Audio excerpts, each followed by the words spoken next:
tanggal 22 November 2024 kami telah menerima laporan terkait dengan kejadian penembakan terhadap Kasat Reskrim Polres Solo Selatan.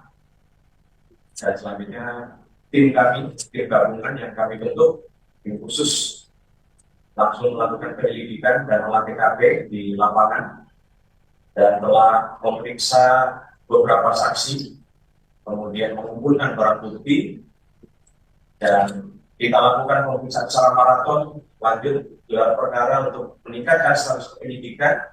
Dan tadi malam kita juga sudah melakukan pemeriksaan terhadap saksi-saksi, kemudian hasil visum juga sudah kita dapatkan, sehingga kita tetapkan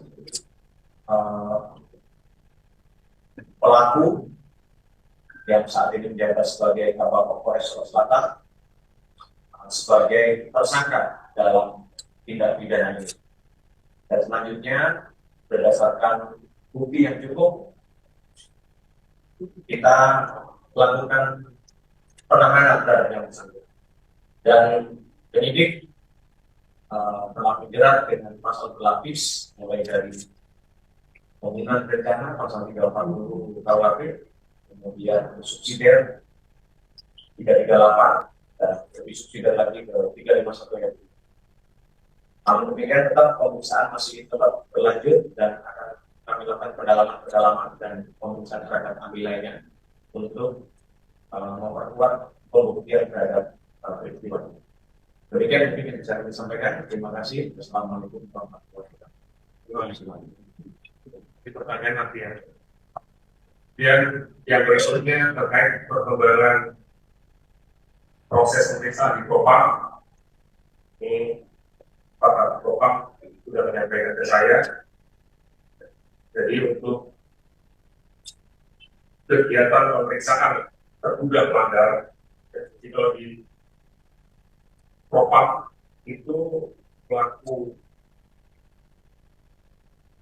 kejahatan atau pelaku tindak pidana itu disebutnya dengan terduga pelanggar. Jadi terkait dengan kejadian ini, terduga pelanggar yaitu Kabapok Polres Solo Selatan dari hasil pemeriksaan yang dilakukan oleh Propam hingga akhir ini, pasal yang disangkakan pasal 13 ayat 1 PP nomor 1 tahun 2003 tentang pemberhentian anggota Polri. Kemudian junto pasal 5 ayat 1 huruf B,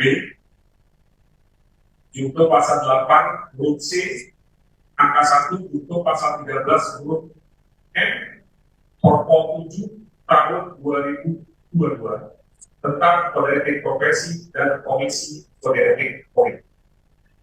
Tentunya kegiatan pemeriksaan ini masih terus bergulir sesuai dengan janji Bapak Kapolda, maksimal 7 hari. Apabila pemeriksaan selesai, langsung dilakukan sidang kode etik. Dan untuk penanganan kasus ini bisa secara bersamaan dari Brimob maupun dari Propam. Jadi masih terus bergulir. Mungkin itu perkembangannya. Ancaman maksimalnya itu pemberhentian dengan tidak pernah kepada yang diduga pelanggar, yaitu Kabapok Polres Solo. Itu rekan-rekan. Kemudian yang berikutnya saya menyampaikan juga yang pertama terkait klarifikasi berita-berita yang sudah beredar ya, bahwa ada beberapa media menyatakan bahwa pelaku penembakan ini mengalami gangguan mental. Sebenarnya sampai saat ini tidak ada pelaku mengalami gangguan mental. Media itu hanya salah persepsi sehingga menulis seperti itu. Kenyataannya sampai pagi ini, siang ini, ya, kondisi pelaku dalam keadaan sehat dan baik-baik saja. masih terus dilakukan dan masih bisa kita hadirkan pada kesempatan yang hari ini.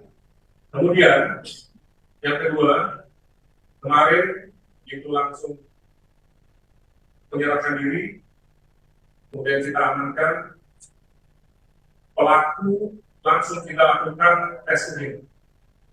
Ya, jadi hasilnya negatif. Dan tetap kita dalami. Hari ini, tadi pagi, sudah kita lakukan lagi tes terkait dengan pengguna narkoba, yaitu uji sampel rambut dan darah. Ya, jadi masih kita tidak lanjuti terkait dengan penyalahgunaan narkobanya kalau ada. Kemudian yang terakhir, rekan-rekan, jadi Bapak Kapolri telah memberikan penghargaan berupa kenaikan pangkat anugerah kepada korban, ya, kepada Kasat Reskrim almarhum AKP Uin. Saat ini almarhum mendapat pangkat tituler kami anumerta, ya, pangkat anumerta, kompol anumerta. Dengan penghargaan, kemudian dengan gaji pensiun menyesuaikan dengan pangkat anumerta tersebut. Itu yang sudah diberikan oleh Pak Kapolri, penghargaan kepada korban kompol anumerta Sulir. Itu rekan-rekan yang perlu saya sampaikan pada kesempatan yang ini. Silakan kalau rekan-rekan ada yang bertanya, saya silakan. Kapolri kan itu sudah memberikan bukti bahwa kepolisian harus mengusut motif kenapa peristiwa ini bisa terjadi. Dan sampai sekarang proses yang sudah kita lakukan itu apa yang kita temukan untuk motif ini?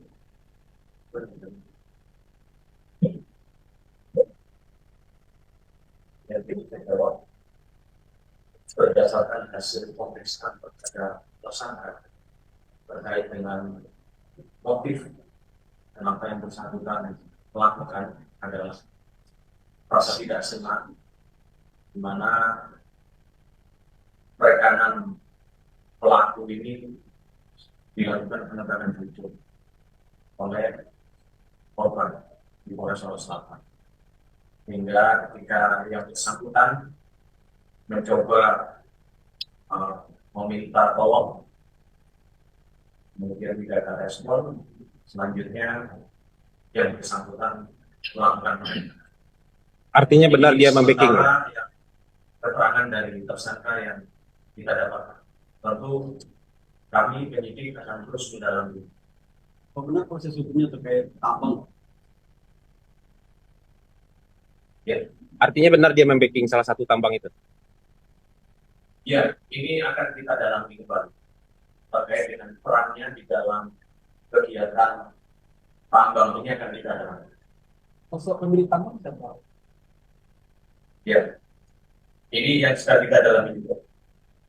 Yang ditangkap terkait tambang itu siapa, Pak?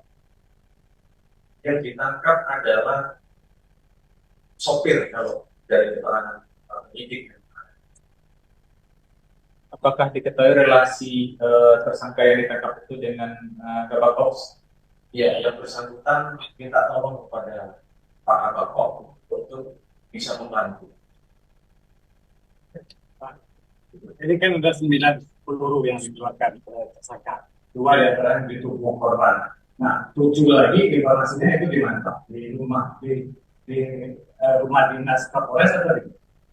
Ya, informasi yang beredar ini di kamar Kapolres. Proyektilnya. Ya, berdasarkan hasil olah TKP tim kami Inavis di lokasi penembakan, betul ada 2. Kita temukan selongsong dan proyektil di sana.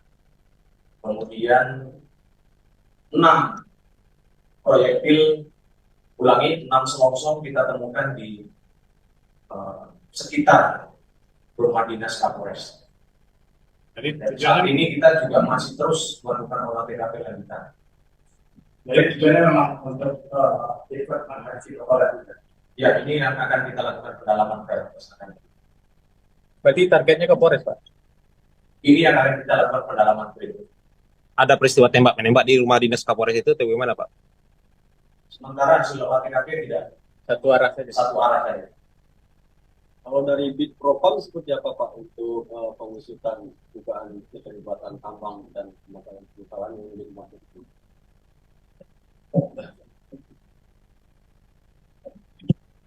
Baik, terima kasih masyarakat. Proses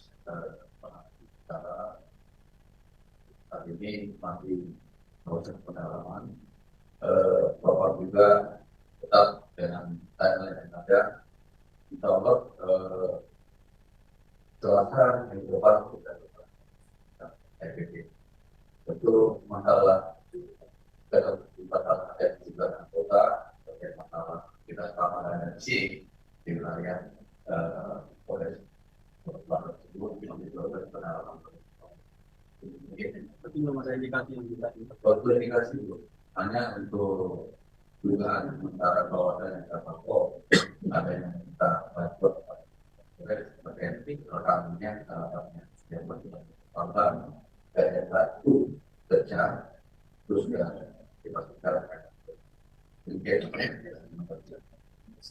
Pak, tadi kan disebutkan dijerat pembunuhan berencana ya.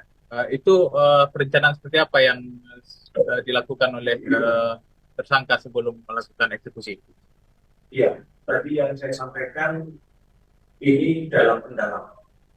Indikasi-indikasinya nanti akan kita sampaikan berikutnya.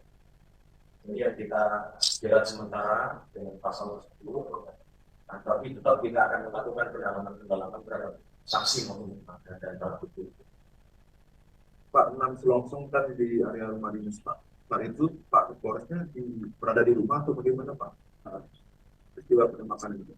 Iya, informasi yang kami dapat memang Pak Kapolres ada di dalam. Tapi tidak luka ya Pak? Ya, tidak. Ada korban, Pak, di kawasan rumah Kapolres itu? Sementara tidak. Pak, tambang ini lokasinya di Negari atau Kecamatan apa Pak? Ya, ini yang masih tidak dalam.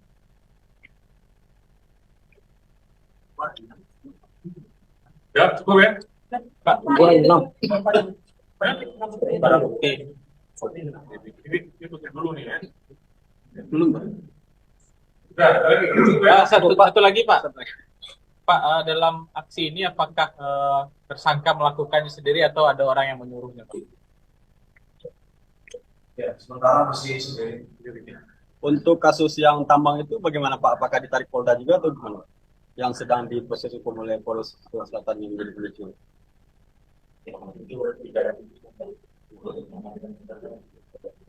Tapi masih lanjut berarti. Sementara masih di Polres gitu ya Pak ya? Ya. Sudah cukup ya. Ya. Terkait dengan informasi sudah cukup. Sekarang kita akan melihat barang bukti yang sudah kita lakukan.